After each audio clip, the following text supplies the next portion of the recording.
The morning rush in the old city cafe was unbearable, the kind filled with cold air outside and impatient warmth inside. Everyone seemed to be rushing for something, carrying laptops, briefcases, children, coffee cups, plans, and stress. But one young woman sat alone near the frost-covered window, hugging a stale croissant like it was a comfort blanket.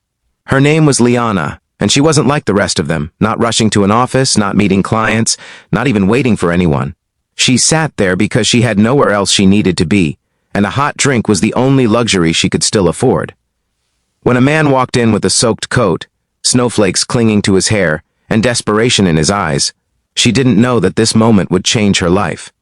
He glanced around searching for a seat, his shoulders tense, jaw clenched, something fragile trembling inside him.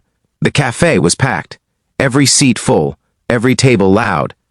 Except for hers, where only she sat quietly, invisible to the world, and when their eyes met, only for a second, something silent and unspoken passed between them. She had no idea this stranger carried a secret worth more than she could imagine. She simply nodded to the empty seat, letting him sit beside her, unaware she had just let a millionaire, single dad, into her small world.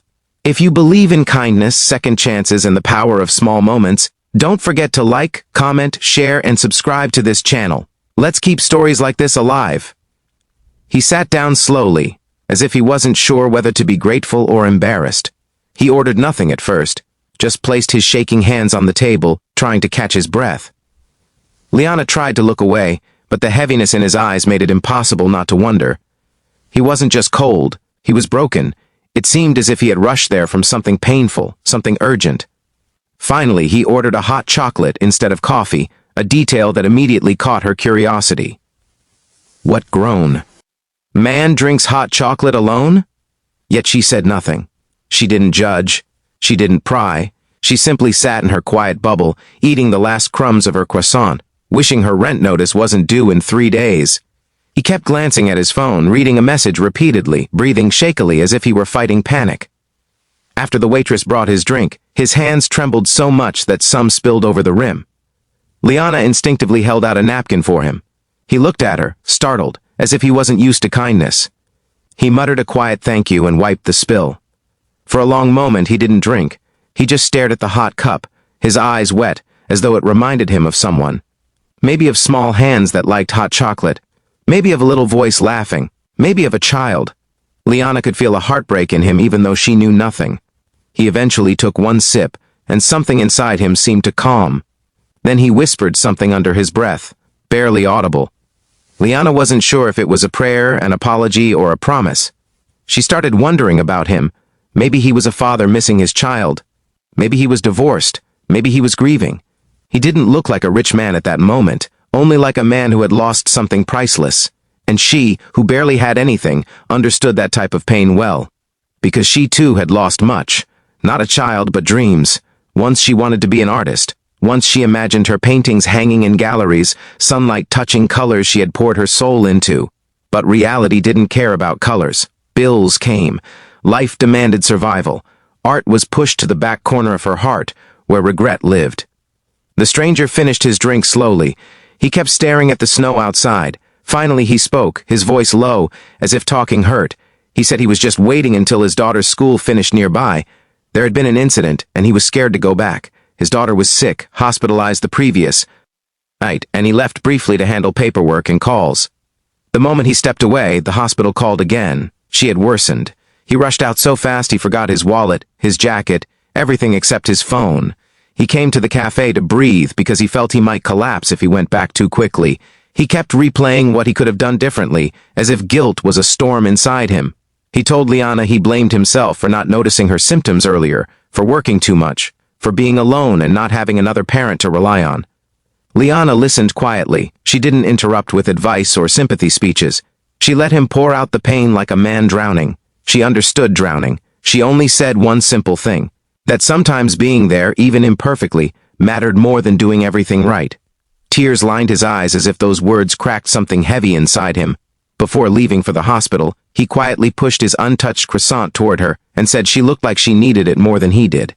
It wasn't pity, it was instinctive kindness, the kind that passes between two people who know what silent struggle feels like. She thanked him softly. He walked out, leaving behind nothing but the warmth of his cup and the scent of fear. Days passed. Liana kept returning to the cafe, thinking she would never see him again. She almost forgot his face, but not his pain. She prayed silently for a little girl she didn't know. One snowy afternoon, she walked by a bookstore and paused to look at the colorful display. Her fingers traced the glass, imagining painting something vibrant again. Inside, she heard laughter, a little girl's laughter, and then she saw him, the same man from the cafe, holding a tiny girl in a red coat. The girl looked healthy, alive, full of sunshine now.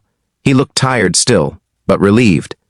When he noticed Liana outside, he hurried out with the little girl. He thanked her, not for giving him a seat, not for the napkin, not for listening, but for her words. He said he repeated them all night in the hospital while holding his daughter's hand. He said it helped him stay strong when he felt like collapsing. Liana smiled, but her eyes stung, because no one had ever told her her words mattered before. The little girl handed Liana a drawing she had made. It was messy, colorful, joyful. It reminded Liana of herself as a child. The girl said her dad told her that sometimes strangers carry magic in their hearts. Liana nearly cried. The father noticed her emotion and asked her to wait while he put his daughter in the car. He returned with something unexpected, an invitation. He owned an art company, a large one, a company that funded young artists, created community studios, and supported creativity. He revealed who he really was, a millionaire, a single father who used money to create beauty in the world, though he rarely felt he could create beauty in his own life. He asked if she still painted. She swallowed her shame and admitted no, that life forced her to stop. He shook his head gently, as if he didn't believe anyone should be forced to abandon something their soul was made for. He offered her a chance, a studio spot, a mentorship, a place to create again. She didn't know whether to believe him. Her life had taught her that good things often broke apart, that offers usually came with strings she couldn't afford. But the sincerity in his eyes felt genuine, not charity, not pity, but respect. She accepted. Weeks turned into months. Brushes returned to her hands. Colors returned to her world. She worked late nights in the studio, sometimes exhausted but alive. Her paintings started exhibiting in small galleries. Her confidence grew like flowers after winter. The father and his daughter often visited her studio. The girl brought drawings, sometimes messy, sometimes magical. They hung beside Liana's work like small bright suns. Slowly, something else began to happen. Not love in the dramatic, sudden way movies show, but a quiet friendship, a trust, a growing bond formed by kindness, healing, and shared wounds. He would bring her coffee. She would fix his tie before big meetings. His daughter would sit on the floor painting, telling Liana stories of school, while he watched with a peace he didn't know he could feel again. The world didn't magically become perfect. They had their struggles, their fears, their unresolved pasts. But kindness became the bridge between them. It wasn't a fairy tale full of glitter. It was real, slow, honest. If this story touched your heart, please like, comment, share, and subscribe. Stories of hope exist because we choose to keep them alive. Before we end, here's a special request. Drop a comment below and tell us whether you believe that small kindness can change a life. Liana's life didn't change because she found a millionaire. It changed because she didn't ignore someone's silent pain. And his life didn't change because he gave her an opportunity.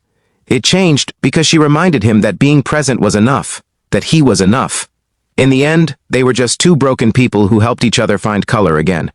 And sometimes, that is the most beautiful story of all.